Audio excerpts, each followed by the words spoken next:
then where is the one Nigeria? What is the meaning of marriage without love? They said no, that they are not going to have independence. For what? That the independence will favor Igbos most because they are everywhere. And this agitation started. They started killing Igbos in the north. A whole lot. This went on for a very long time. At some point, they requested for what they call Araba. Araba means separation. Araba means division. Araba means secession. They demanded that they want to secede from Nigeria. They don't want to be part of Nigeria again. The Hausas I'm talking about. The Hausa Fulanis. That went on for a very long time. That it took the British intervention to calm them down. The British went there and told them, "Una dey craze? Why you not go say una want separate from the country where una supposed to rule?" Yeah, the British told them that and handed power over to them. Yeah. He said if you were another tribe or Igbo, I would have stopped. So it seems two things I think is what we need to look at. The first one is if you were Igbo, I would have stopped you. That could mean a whole lot. Means you will want to harass an Igbo because that's what the state of Nigeria allows. That is what the APC, the emergence of the APC government. And I say it not because APC, I don't like them. I say because that was the emergence of so much tribal bigotry that we're experiencing today in Nigeria. Because I've said it in one of my videos. Mr. Agumwa, there have been renewed bloodshed in Benue and Plateau State, and once again it has exposed a grave failure of the government at all levels to guarantee the most fundamental constitutional right of Nigerians to life. In fact, the federal and state governments have been asked to put a stop to this vicious cycle of violence, displacement, and grief. 16 persons, at least 16 persons, were slaughtered by armed headers in Nobi community of Utuku local government area, Benue State. So that's not the only thing. In Zamfara State, 25 farmers were murdered. I'm sure that was even underreported. Mostly when these things happen, they underreported it. Just like that, they were. Mr. Agumwa, let's listen to this. Happening is that Bola Tinubu, I doubt if he has the physical ability to go through a rigorous campaign, physically and other internal health issues. So I read it as if he's not ready for a contest, because that will make it help him avoid the physical campaign. So he will try other means. I know my man now. We used to be together. And surprisingly, I know quite a lot of the things they do to win election, you know. We used to operate together. My thinking now is this. The result for the 2023 election is already written. 2027 election is already written. Wow. All that is required is for the processes to exhaust themselves. Yes, there is no unity anywhere. What we have are the group of people that are in charge of this government, as in they are in charge of Nigeria, enjoying the resources. There are no unity. There are no unity. If you watch what is happening in Nigeria today, you will see that everybody is on his own. People are faking things. I blame ordinary masses that are being deceived. If there is unity, why are they preaching unity? And since decades, since 1960 up to now, we are still preaching unity. So if unity is something that it can be preached with the word of mouth, it would have come. I keep saying these things. What will bring unity is your actions, what you are doing. What you are doing is what will bring unity. It's not by this person own 46 oil well somewhere and the owners of the oil well are crying. They say unity. How can unity be? Eh? You build the railway to nowhere on earth, and the people that need railway, they don't have access to railway. Yet they are the people bringing goods into the country. So what kind of unity are we preaching? Well, let's hear this short, talk. Then we are coming back to continue the major discussion. Igbo don't like Hausa. Hausa don't like Igbo. Yoruba don't like Hausa. Hausa don't like Yoruba. Igbo don't like Yoruba. Yoruba don't like Igbo. Then where is the one Nigeria? What is the meaning of marriage without love? Every day by day, the things that are playing out shows that there are no unity. And the Igbos are the most target people in Nigeria. The Hausas are saying it, the Yorubas are saying it. So how is it hidden? It's not a hidden thing, we all know. We all know, and some of our representatives in the House, yes, this time around, I see some of them try to speak up in that regards. Well, let's hear this further update on the unity issue that we are talking about. We are still coming back to show you another aspect of this unity that has to do with xenophobia and the Igbophobia. Let's see this one first. Every time you see the northerners, the Wests, every part of Nigeria, you see them being against Igbo man for no reason. For no reason at all. So today I'm going to discuss about what really led to that Biafran war that everybody is afraid of. When an Igbo man is mentioned, you quickly associate him with the Biafran war. Something made an Igbo man to demand secession. And today, sorry about the noise on the background. I'm sorry about that. So, in 1953, when this issue of independence started, when Nigeria really wanted to be independent, they would have gotten that earlier before Ghana and all the rest of them. They would have gotten that earlier. But the Hausas refused. The Hausa Fulanis, as they were fondly called those days. They said no. Why? Because they believe that Igbos are in every phase of life, every parastatal, every army, police, name them, all the companies, everywhere to them were occupied by Igbos. Remember, we were one Nigeria then. We were one Nigeria. And somebody will say, are we not one Nigeria now? Your answer is as good as mine. Now, they said no, that they are not going to have independence. For what? That the independence will favor Igbos most because they are everywhere. And this agitation started. They started killing Igbos in the north. A whole lot. This went on for a very long time. At some point, they requested for what they call Araba. Araba means separation. Araba means division. Araba means secession. They demanded that they want to secede from Nigeria. They don't want to be part of Nigeria again. The Hausas I'm talking about. The Hausa Fulanis. That went on for a very long time. That it took the British intervention to calm them down. The British went there and told them, "Una dey craze? Why you not go say una want separate from the country where una supposed to rule?"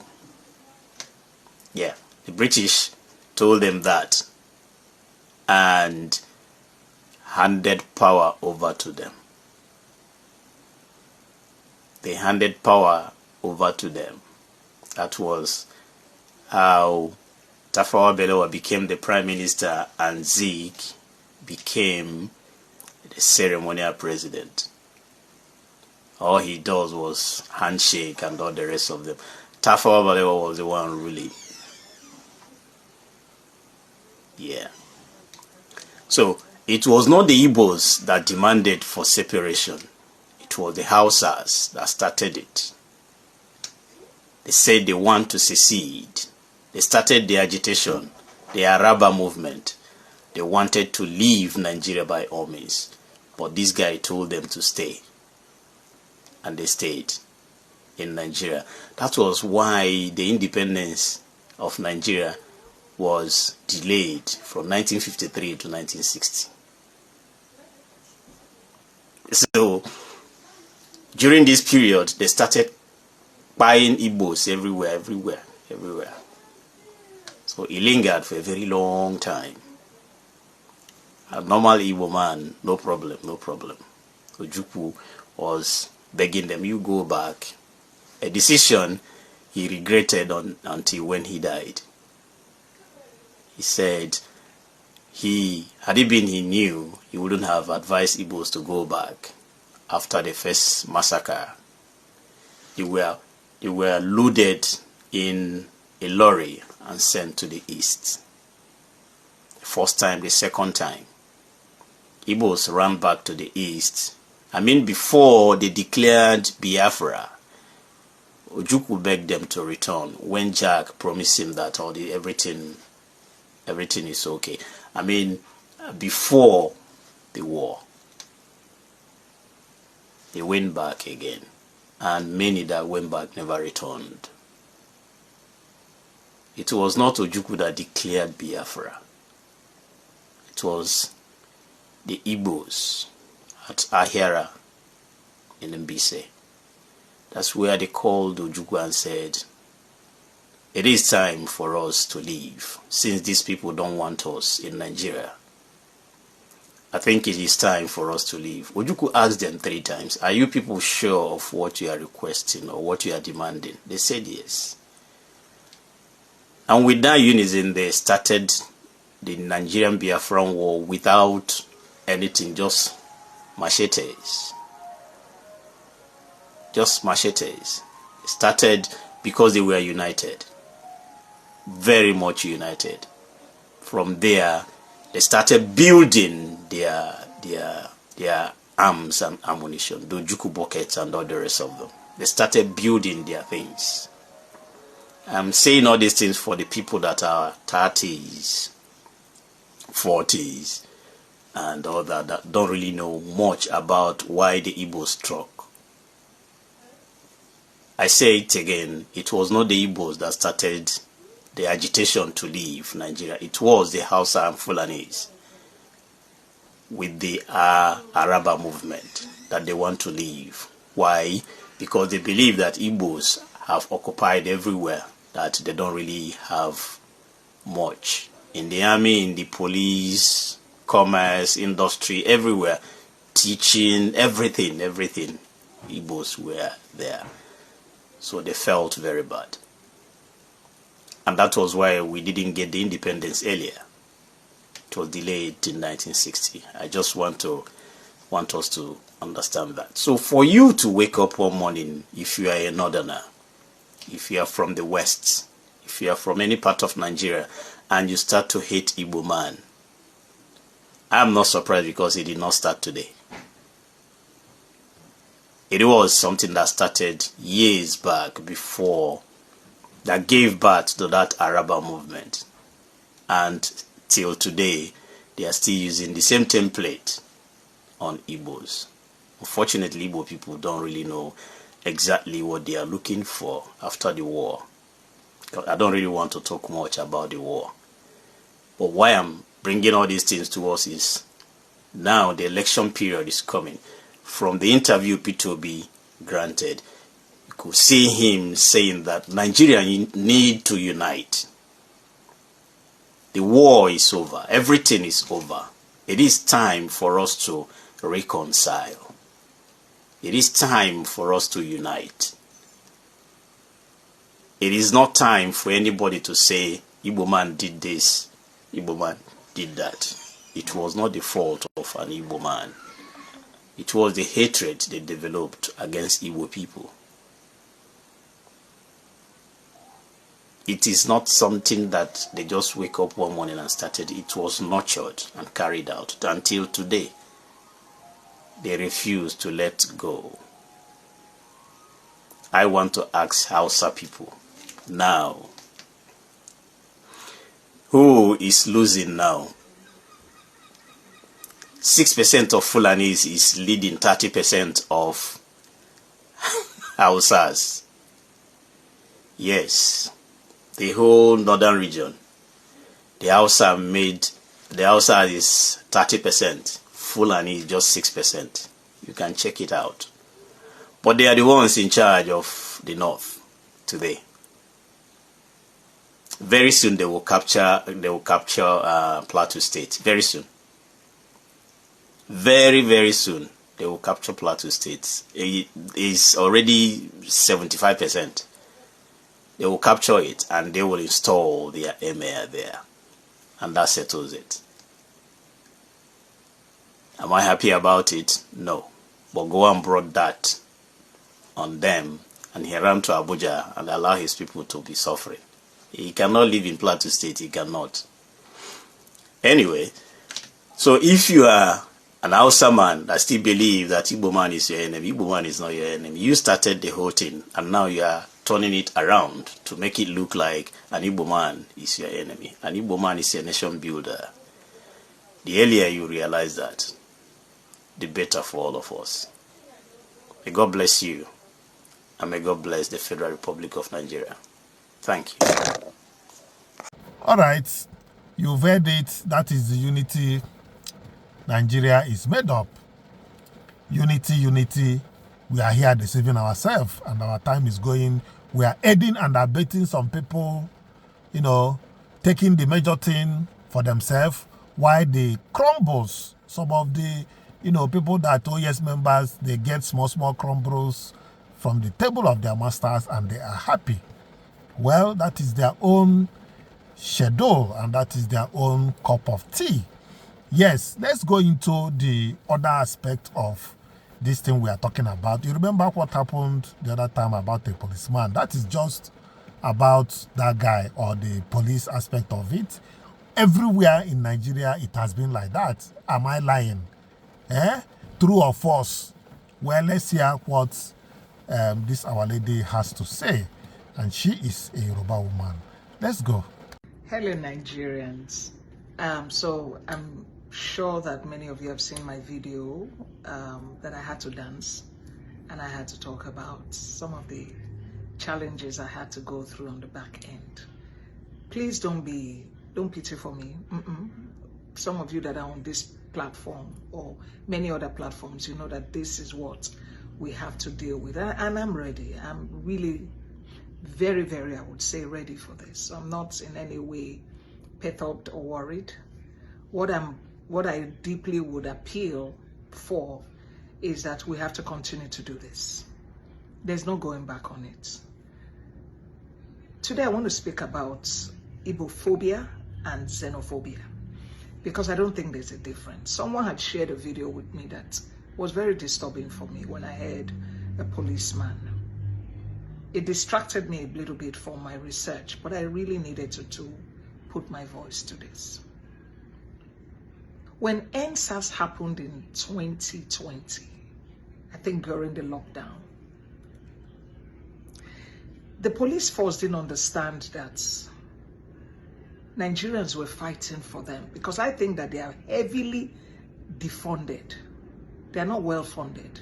I think also that the barrack setup is very archaic, is very colonial, and so we need to do away with it because a lot of these police people don't really understand that they are supposed to be serving the Nigerian people, their own people, the citizens of Nigeria. And I think when they start living amongst us in terms of living on street corners, estates, they earn well, they rent their home or buy their houses on mortgage, then they can begin to actually become pretty civilized as members of the military corps, paramilitary, or even military. But they don't understand that. A long time ago, I was exposed to a particular guy that I will not mention, working with an organization that was working, you know, really to reform the police force. And one of the things that he found out as a Nigerian in that space was the idea that many of these military people who have retired didn't want to retire because they had nothing to fall back on. There is no, I don't know if there is, but please, if there is, put it in the comment section to help me gather more information. If there are NGOs or people working with forcemen when they retire, what that looks like. Because I know, even in my experience as a young girl who grew up in the military, you know, military base, outside the military base, because my father was also a military attaché to the UK, and that exposed our lives. But there are many people that don't have that, and they live within the barracks, and we all live together. And the truth is, the police, amongst all the military, amongst all the force, the police is the most highly defunded. They're not funded well, and I said it earlier. Because when you look at the state of the police barracks, you are not only disturbed, you are disgusted. And that's why they depend so much on harassing citizens on the street. Take a look at what you've seen the videos. I'm not bringing it first because I had to really say, what is this? But is it strange? It's not. A long time ago, my brother-in-law were traveling, you know, and they had stopped him and the people he was traveling with. But guess what? Immediately he came down and flashed who he was from the UK. The salute was unbelievable. The salute was unbelievable, people. Because they know their job. They know what they ought to be doing. But what do we analyze from what this guy said? Please take a listen and I'll come and analyze it. Just listen again. Let's look at another perspective of this.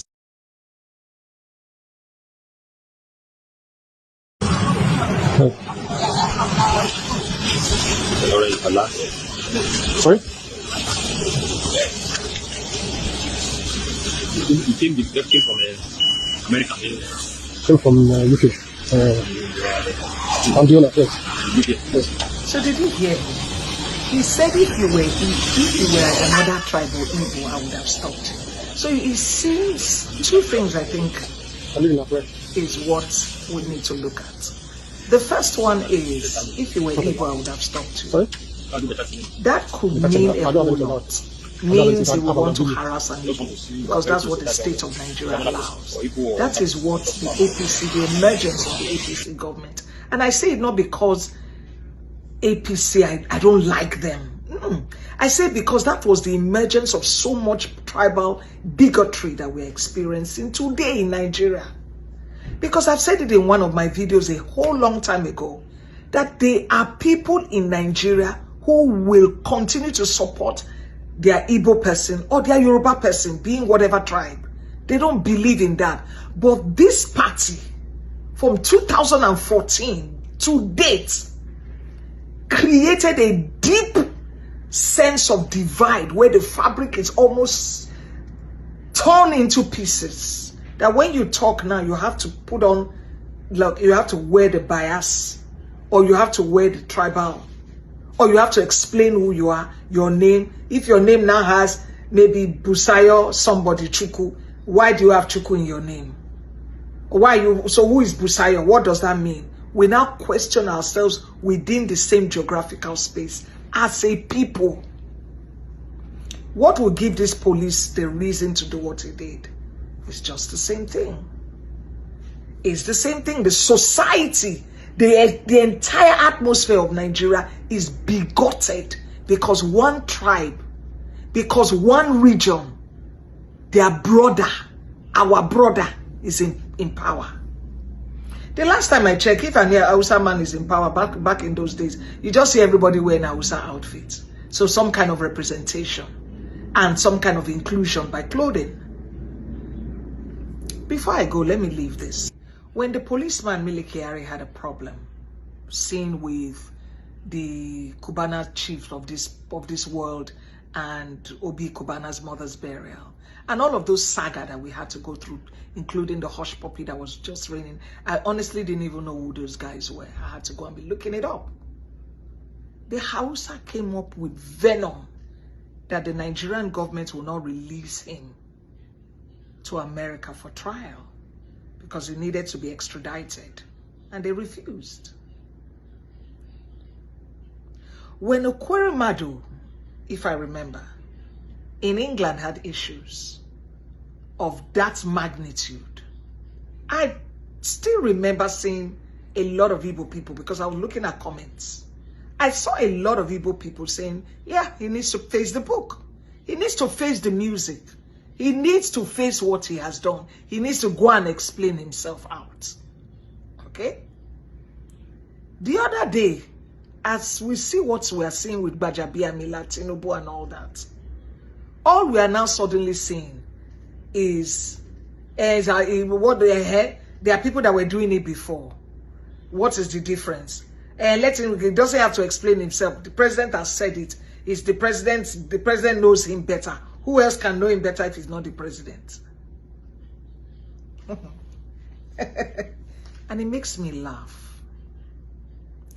Because if we're honest to ourselves, we will now know the people who truly want Nigeria to work. Not just work, but be a country to be proud of. Both in economics, and let's even say now, in public values and character.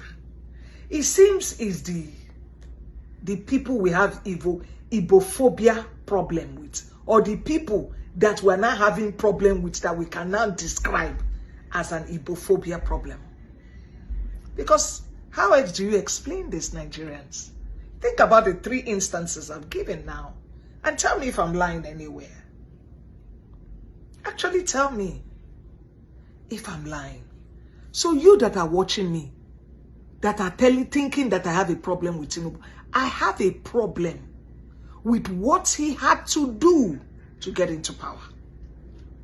I have a problem with that. And I will not change. I won't bat an eye. Do I hold him as a bad man? Oh, I don't. I really don't. I think that he's a strong person. But I think that his values need to be questioned, because I hear many people explaining different things about him. I don't know him personally, but what leads you to taking corridors of power to lead a country? You need to be excellent enough in terms of your public service, not just your good to people, personalized by different people, but your public service. What does that look like? You pay your way to becoming president. You maneuver the system to becoming president. Haba, Nigerians. We are better than this. We are so better than this. Because what this tells us is what South Africa is doing to us. South African minister is telling us to show us where the drugs are. We don't understand the gravity of what we are dealing with. Countries will continue to look at us because it flows from the top down. Whoever represents us as the leader of our country shows who we are as a people. So this 2027, 16th of January, we must tell them that no, he does not represent who we are. We cannot vote him, and we would stand to protect our votes. We are hearing that they would have written all the results, the shenanigans that they are doing, and the people that they are populating all around, from INEC to everywhere. Nigerians, we will protect our votes at the polling units. We must determine collectively to drain this swamp. As always, my name is Ayo, and this is our bridge. I hear you say, thank you, Mr. President. Thank you, Mr. President. We see the good thing you're doing. We see the good thing you are doing. And we are just pleading to fast track it. And we're just pleading to fast track it. Now that is a valid message. I tell Mr. President, thank you. Thank you, President. Thank you for what? Thank you for what? Malawi's government are steadily taking their people home. Zimbabweans are steadily taking their people home. Mozambicans are steadily taking their people home. Our people are asked to leave their homes and come here to be lifted. They sold the little things they have. Their house rent here is monthly. It's not like Nigeria where you pay yearly. They pay house rent here monthly. And so people have told their landlord, bye-bye, I'm not renewing my rent. And they have moved, only to be stranded here. And then you are telling us to thank the government of Nigeria. Why would we thank Mr. Tinubu? For what? They ask people to come out. Even if you have not asked Nigerians to come out, we will find our way. Yeah. But you ask us to come out on winter, women and children on winter, and they are here stranded. And the politicians are there in Nigeria, arguing and satisfying themselves. And these people are left here with no hope. And you are telling us to tell Mr. President, thank you. What are we thanking you for? We sent you to go and do the job there. And if you feel that you can't do the job, resign. So that somebody who can do the job will fix Nigeria. A small country like South Africa is holding us ransom because our government does not know what they want. So if Tinubu cannot fix Nigeria, which we have seen, he can't fix Nigeria at home, he cannot help Nigeria and the diaspora. So why do we say we have a government? Then he should resign and allow people who can be able to plane that has been arranged and people have left their home. Then we are stranded here and you are telling us to thank you for making us to be stranded. Yes, viewers, you have heard it yourself, and everything we hear is the truth, the whole truth, and nothing but the truth. Yes.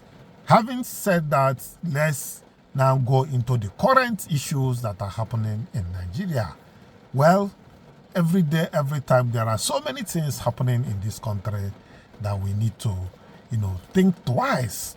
Up to now, if there is a way out for this country, as in according to the way we have been living, by now it would have been good. Sit down and know what you do for your country so that people will stay and live in peace. You say no. All you are interested in how to grab this oil, grab this gold, grab this one, and live your life. All this money you are grabbing up and down will not help your children. Rather, it will destroy them. Well, let's hear this update.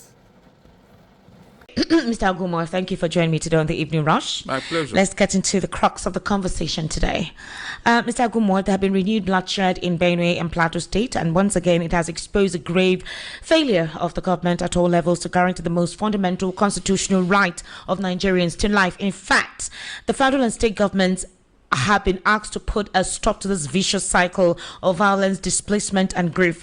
16 persons, at least 16 persons, were slaughtered by armed headers in Nobi community of Utuku local government area, Benue State. So that's not the only thing. In Zamfara State, 25 farmers were murdered. I'm sure that was even underreported. Mostly when these things happen, they underreported it. Just like that, they went to the farm and they were murdered in cold blood. In fact, the white cloth they used to tie them up, you could still see the blood, fresh blood soaked through the white cloth.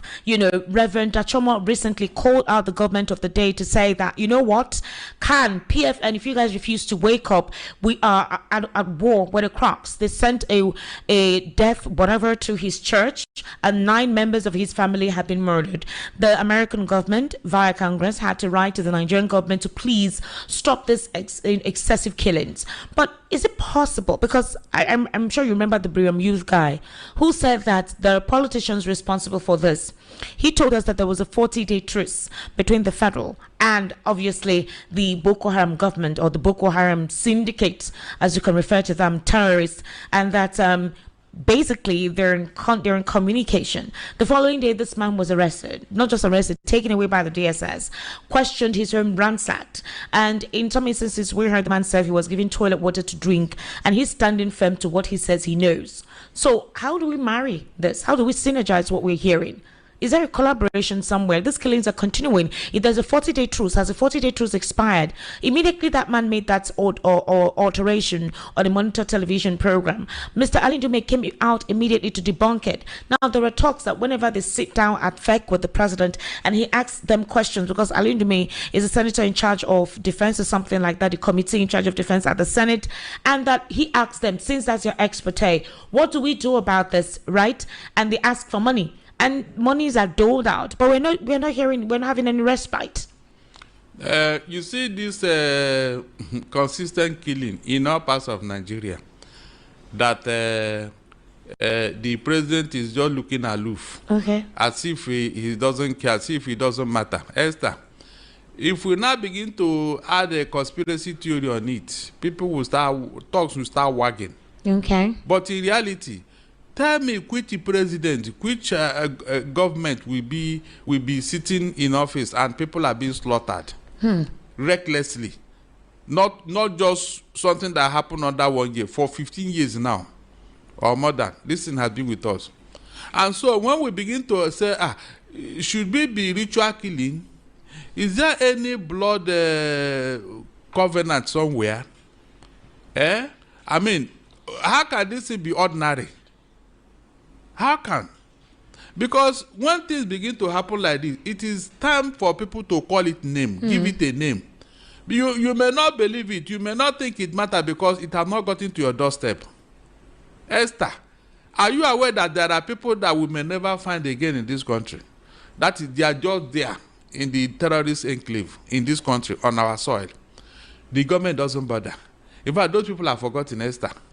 You had the people from that Niger state or wherever, or is it Ekiti, saying that 176 people that they took away since February, nobody is talking about them up to today. They even went on protest.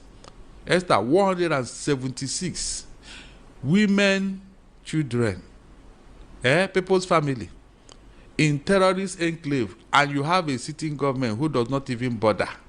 Okay. Other than what they're after is the election of 2027.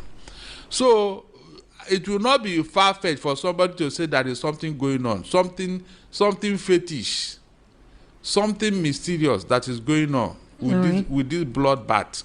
So I will no longer be surprised because the government is not showing any concern concerning these things. Esther, if you're a leader who swore to protect life and property, one single death in your country will make you uncomfortable. If you're watching us on YouTube, you see a video of all the colonels. It's going to come up very soon. All the colonels, all the majors that have died since 2015, unabated. Boko Haram. So, from bomb blasts to shootings to beheadings. And a lot of our vibrant minds, Mr. Agumo, a lot of our vibrant minds murdered just like that. And the question is, are we at war though? We are not. I mean, this is not Sudan. Maybe it's spiritual war. Is this Haiti? I'm trying to understand where we at. What do these individuals of darkness, of mayhem need? What do they want? These are part of what the lives of innocent persons, bloodshed for political reasons, to have an upper hand. What are you negotiating? It's terrible, seriously. Unfortunately, the whole country, we are not united in fighting this in Esther. It has become sectional. Who did they kill? Where did he come from? People died in Benue. They said they were 3 people. The police came out and said, no, it's not 3 people, it's just 1. Esther, do you see how we now... It's just 1. So that one person, in a Senate climb, it can cause a revolution. The government will go all out and see who killed that one person. That's the true of us. Yeah. Tell me one particular day in America that all these psychopaths went on a shooting spree and got away with it. Nobody can go and shoot one American, either in the school or anywhere, and that person is not routed out within 6 hours. I mean, 6 hours. There will be a lockdown within that area until the person is fished out. Is that not true? That is the government. But here, Esther, people will go on a mass murder. I mean, an entire village taken out. And government will be there, police will be there, army will be there. It is after they have finished the operation and left, they start now arresting innocent people by the side. Eh? Can you just imagine? So when I told you here that, look, we are behind the human race. In fact, 50 years behind human race. 50 years. I'm telling you, the whole world is making mockery of us because the bloodbath going on in Nigeria cannot happen in their country. And I challenge anybody to tell me otherwise. I mean, a country like this, of this size, I no wonder Gaddafi called us a big for nothing country. At a point, that man wanted to buy Nigeria. Seriously. And then the Nigerian army is begging youth to join them. And you're saying this indiscriminate killings. You're reintegrating supposed ex-terrorists, all right, by saying that they're now repentant. You're paying them allowances, setting up accommodation and business ideas for them. And the soldiers are dying. And with 200,000 So after the soldiers die, you will now reintegrate these animals. Then after reintegrating them, because they swore by the holy book, then you will now find a means to support them. I heard they're giving about 100,000, some of them 50,000. Then you provide a skill or something that they can do to sustain themselves. And in some instances, they're reintegrated into our military. The same military where they murdered our people.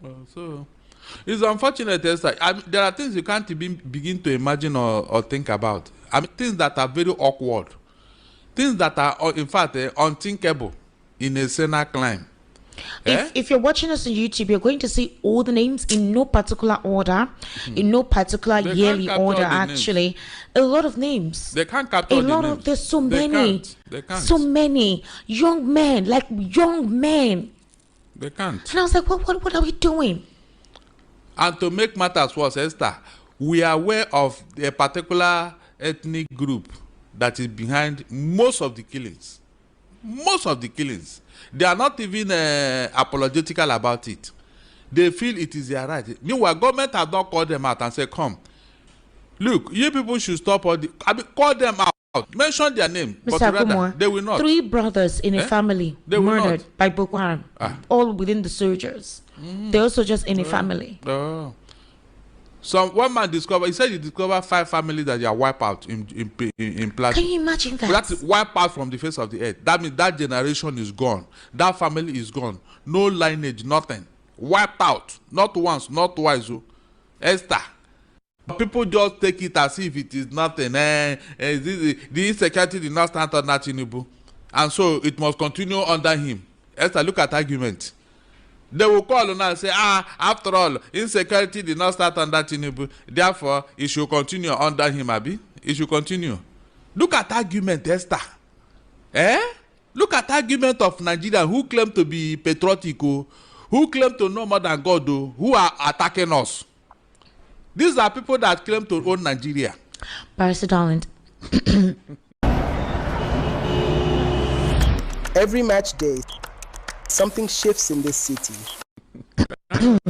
I know, Esther. Go ahead, but God is your strength. Mr. Agumwa. Yes. Today during the World News at 6, I actually did play an excerpt of how the Senate in the US were literally critiquing, interrogating these guys, especially the US Secretary of War, Pete Hegseth. Hegseth, or is it Hegseth or Hegseth? One of them is the correct one. And he literally couldn't even explain precisely why they need more monies, why they need more trillions of dollars. Yeah, listen to that exchange of words. It's still on. Yeah, They've been firing. He said the man is a failure. Then the World Secretary said, why should you make such a reckless statement? Can you imagine? And then it seemed like, oh, you Democrats allowed all of this. That is why it's left for us to do what we're doing. Exactly. So up till now, you've not gotten the evidence that Iran is actually producing nukes. No. But then you've made some of your soldiers pass on. They've died due to this. You've kind of created chaos economically across the globe. It seems like some certain persons are benefiting from this whole thing. Now, I'm not saying that the US is not trying to maintain, but his attitude lately has been so, like, power hungry or whatever. But the man is pursuing a cause. You can't blame Donald Trump, seriously, Lester. Okay. You can't blame Donald Trump because if Iran were to have a nuclear power, a nuclear weapon, from the way those guys behave and act, Esther, you may wake up one morning dead. I mean, the whole world. I'm not joking. Those guys are so ruthless and so wicked. They don't want human beings to live. I don't know why they should be so fixated. Saudi Arabia, I think, is the richest in the whole of that Gulf region. Saudi Arabia, in terms of finance. But look at how they are going about their thing without disturbing anybody. But this Iran, how can you be sponsoring terrorism all over the world, Esther? And you say people should don't talk about it. No, tell me the truth. How can you, that is, sponsor terrorism all over the world?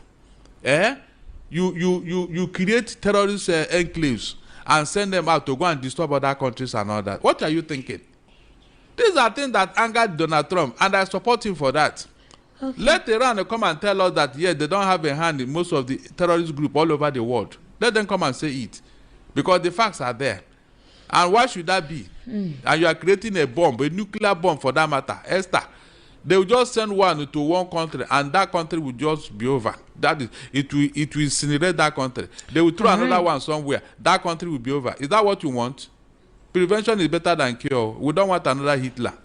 Mr. Gumo, the Federal High Court in Abuja has approved for hearing a lawsuit seeking an order compelling President Bola Tinubu to provide maximum security for the presidential candidate of the Nigerian Democratic Congress, Mr. Peter Obi, ahead of the 2027 general elections. Now, apart from President Tinubu, the Attorney General of the Federation, the Inspector General of Police, the Director General of the Department of State Services, the Commandant General of the Nigerian Security and Civil Defense Corps, and Edo State Governor Monday Akpewolo were listed as defendants. The applicants are asking the court to declare that Obi has a constitutional right to life and to live without fear, intimidation, discrimination, harassment, or threats because of his ambition to run as a president like any other Nigerian has a right to contest, that he should not be or go about with being intimidated, being discriminated against, harassed, or threatened as guaranteed under Section 33, subsection 1 of the 1999 Constitution. They also want the court to affirm that Obi must not be subjected to politically motivated coercion, threat to life, bullying, harassment, assault, intimidation, and victimization whatsoever by any arm of the government of the Federal Republic of Nigeria or any authority, person, individual, or group, agencies of the federal government, or government by any sub-regional state on the grounds of his political ideology, ethnicity, and religion, or for any reason whatsoever. And the lawsuit was prompted by comments allegedly made by the Edo State Governor, who reportedly want Obi not to enter Edo State without first obtaining security clearance from him. They also asked the court to declare that the threats by the Edo State Governor, Monday Akpewolo, that Peter Obi's life and security are not guaranteed in Edo State, and that Mr. Obi should not step into Edo State without getting clearance from him, are empty, not backed by law, anti-democratic, illegal, unlawful, tantamount to executive rascality, infantile politicking, power drunkenness. So, the Federal High Court has eventually accepted the case for hearing, but no date has been fixed for proceeding. So you remember what Governor Okpebolo said. You remember what Mr. Hyacinth also said when Peter Obi wanted to visit, Benue State, right? So they're criticizing the Nigerian government that ever since when Peter Obi was in the ADC, where the apartment of Mr. John Oyegun, his residence, was attacked, where they saw pellets of bullets. And the Commissioner of Police in the state up to now has not given any report if they've investigated it. Do you think, again, Peter Obi really did not say anything after that in situation or code, but the persons who are litigating the government or suing the government are saying this is all wrong on all front. He and any other Nigerian has a right to contest, to go about their ambition without being threatened or bullied or whatever, being isolated because of where he comes from. You see, most of the litigations against the government, in fact, I will see it as a fruitless effort, because you and I know what will happen. Nothing will happen. That's just the result. I told you here that West African Court of Justice came out very hard the other time and said that Nigerian government is the worst culprit in obeying their judgment. Then within, you saw how they flagrantly disobey court order. So going to court, against this government is like a waste of time, Esther. Seriously. It's like a waste of time. Nothing will come out of it. In fact, the court is not even helping matters. Because I expected the court to say, look, since you don't obey our judgment, we will never entertain any of your case. Even if you bring somebody before us, we will not entertain it. I'm not joking. The court should have taken that stand so that it will make the government to sit up. The most annoying thing is that they are now encouraging non-state actors to disobey court orders. We are not even talking about you now. We are not talking of you a government, encouraging non-state actor to disobey court judgment. So, where do you think we are going with all these things? Government will tell you, we are investigating, we set up. When this thing happened in Edo State, Benin, that shooting against P2B and his people, did they not tell us that they have arrested one man and another? They are investigating. We've not heard any other updates. When they want to deceive you, they tell you we are investigating. We have arrested one person, 2 persons. Yet nothing came out of it. I have asked everybody who cared to listen. I've been saying it. Decision. On what ground? Esther, is that not something that is sticking out like a sore thumb? That is something that will destroy a government in other clan. That you have anything to do with such a person to the extent of disobeying court judgment. Court judgment. And you are telling me that we are living in a country. Country. Which country? Country. Which country? No, seriously, Esther, I don't know where we are now. I'm not joking. I don't know where we are as a country. I don't know. Because there are something to cheer, nothing to celebrate. Nothing. Esther, nothing. Nobody can live in such an environment and become sane. Their environment you stay with, Esther, that environment can make somebody go mad. Because when you see what is going on, you ask yourself, what is going on here? You think right, left, and center. You will not get to anywhere. At times, you begin to, they may say something has happened to you. It's just because the environment has wounded you psychologically. I mean, wounded you. You don't know what to do again. Nobody can stay in this environment and be sane. Except you want to join them. That's the only way. Except you want to join the bad wagon. That is the only time you can say, okay, yeah, I can succeed. But to do things honestly and diligently, and you may want to make headway, you are waiting for Godot. Seriously, you are waiting for Godot.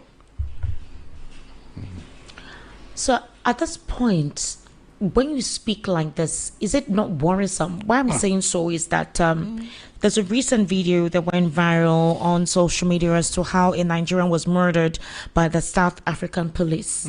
They kept on asking questions and the guy was saying he doesn't know anything. Now, the South African police lied to the Nigerian government because they were investigating this. They lied to the Nigerian government that the young man died of a heart attack. I think his name is Chike. Yes, they said he died of a cardiac arrest, but a video has emerged. I think while they were torturing this guy, somebody was outside the window videoing what was going on, so they strangled him to death.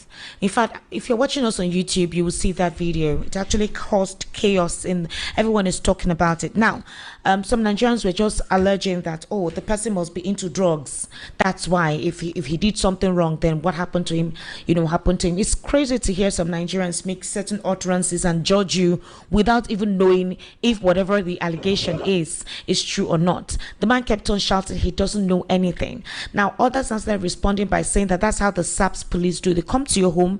If you don't have money, you're on your own. They will deal with you. If you have a CCTV camera, they will take the CCTV camera away and nothing will happen. You cannot do anything about it. It's the videos on YouTube, how they were, what do you call this thing? They put a nylon or something to muffle the guy's breath. They kept doing that. They removed the belt on his waist, used it to tie around his neck. They were marching on him, beating him, and then they kept suffocating him, using that stuff to cover his nose. And the SAP government, the South African government, after this video came out as evidence, they haven't said anything to this, but they initially lied that the man died of a cardiac arrest, that it was not their police. So if you're watching us on YouTube, you see what they were doing to this young man inside his room. It's not like it was outside or anything, it was inside his room. And the Nigerian government, especially the Senate, Adams Oshomole, has been saying that Nigeria has to do something as to how South Africa has been treating their citizens. Some Nigerians say, these people say they don't want you, leave. Now, some people were saying, if it were the United States of America, would the South African government do this?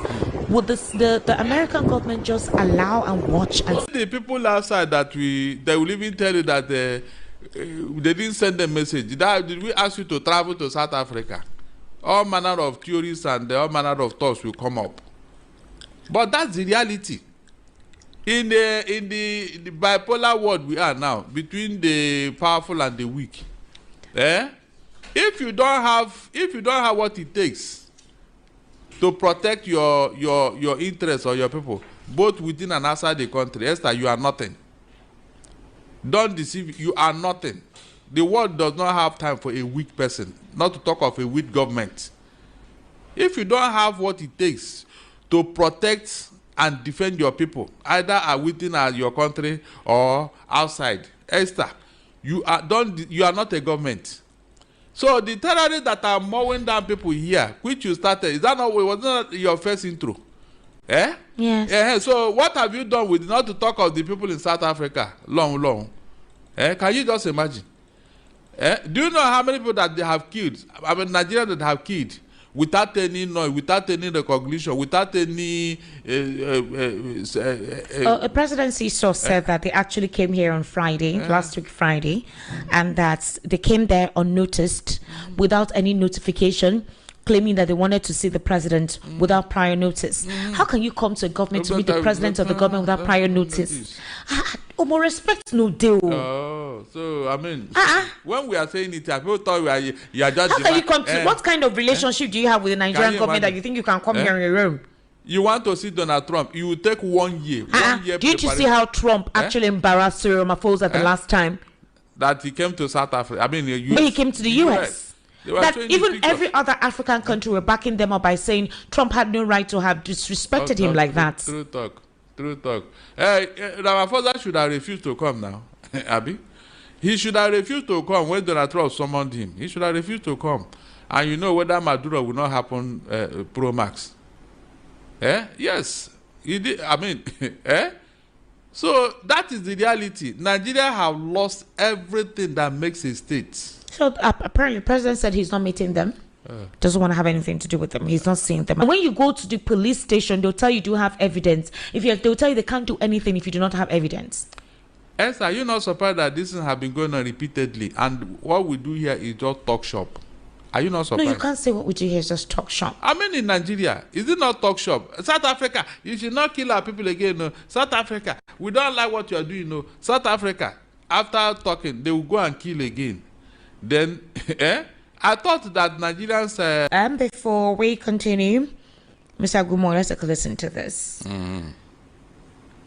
Happening is that Bola Tinubu, I doubt if he has the physical ability to go through a rigorous campaign, physically and other internal health issues. So I read it as if he's not ready for a contest, because that will make it help him avoid the physical campaign. So he will try other means. I know my man now. We used to be together. And surprisingly, I know quite a lot of the things they do to win election, you know.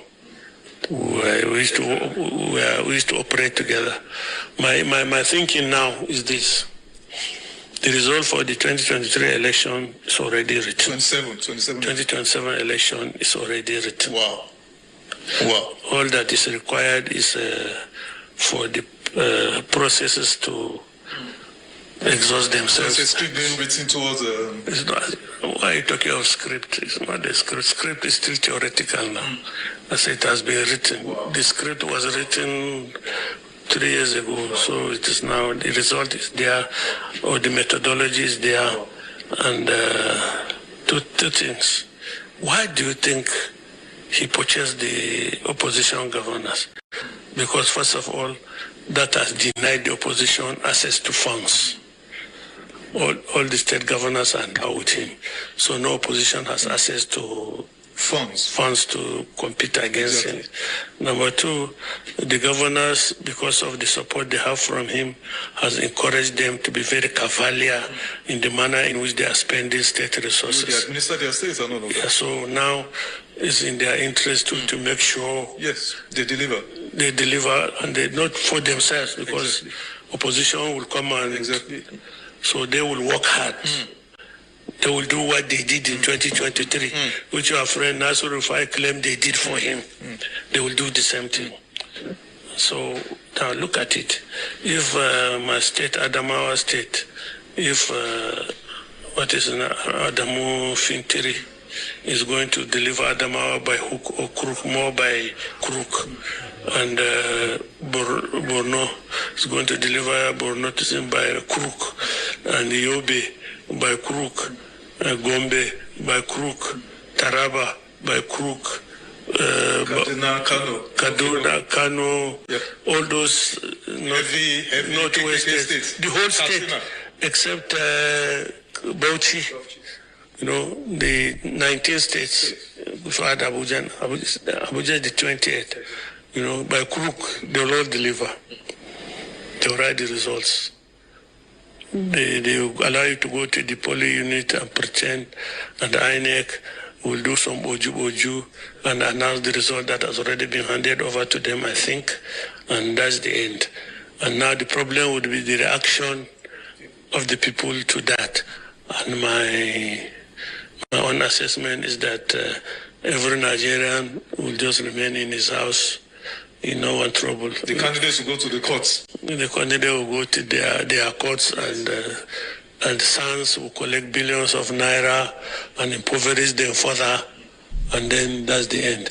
And the Nigerians will succumb to what we used to say in the military: with one bullet in a rifle, you can get 1,000 people to surrender, because nobody wants to take that one bullet. So every Nigerian will just go home and sleep. Some will not even come out that day. But after the election, a lot of people will do some gra to protest and collect money from people and try to protest. After some time, they fizzle out, and that's the end. We prepare for another 4 years. But they can deceive themselves and pretend they are campaigning for every political party. Rigged the primaries now. Up to now, they just wrote names. Every SDP, NDP, all these people. So, Barbara Chilawal is saying quite a lot, but I don't think that should discourage Nigerians if you come out and vote. You cannot determine that somebody has written the elections. But the opposition keeps saying we will not go to court. They keep insisting they will not go to court. They're saying we will not go to court. We will not attempt to go to court for any reason. Do you think it's just talk? How do they intend to ensure they will not go to court? Because the election is going to be conducted, and they believe that there won't be any need to go to court with the outcome of the election. That is what they are banking on, because they know if they go to court, they will lose. They will lose, so they don't want it, seriously. So what are you saying? What I'm saying is that the opposition, the same way the ruling party is so sure they are going to win by probably rigging, the opposition is sure they will win with the people's will. Yes, these are two divergent views. The opposition is not thinking of going to court, too. I mean, they should not, because we all know what will happen. This court that we have today, they may not shut down a Tinubu's victory. It's not possible. Even if the victory was obtained through through the back door, through rigging, they will find a way to validate it.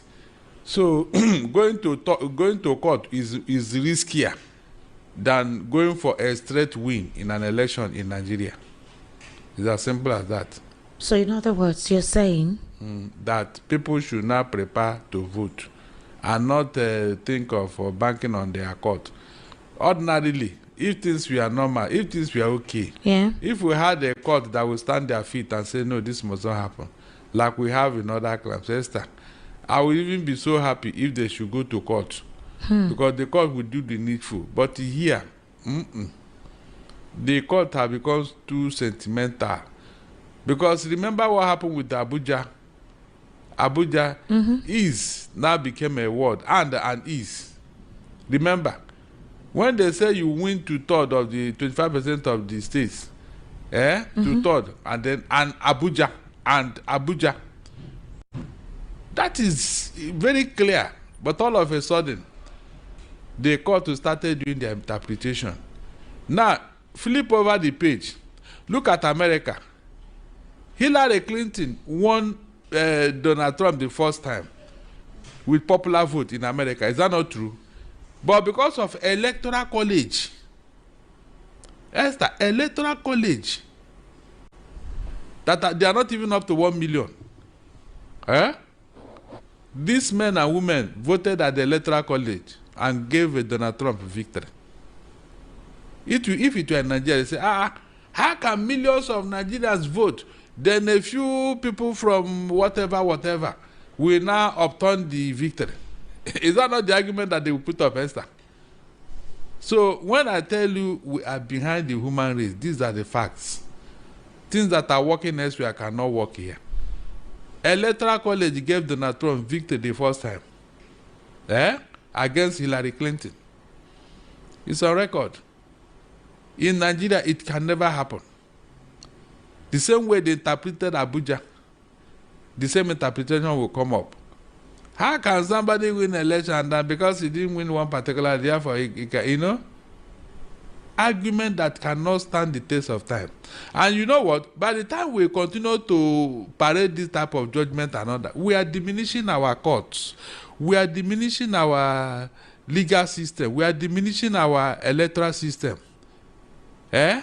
So, another regime or another judicial group can now come and they reverse it and say, no, Abuja, if you don't win it, you have not won any election. They will not tell you, but in 2023, yes, in 2023, it was like that too. So, we keep dancing a yo-yo, as if we don't have laws. Instead, we have laws, nobody wants to obey it and implement it. That has been the greatest problem of Nigeria. They look at faces before they can implement laws in Nigeria, Esther. They look at faces. Esther, they look at faces.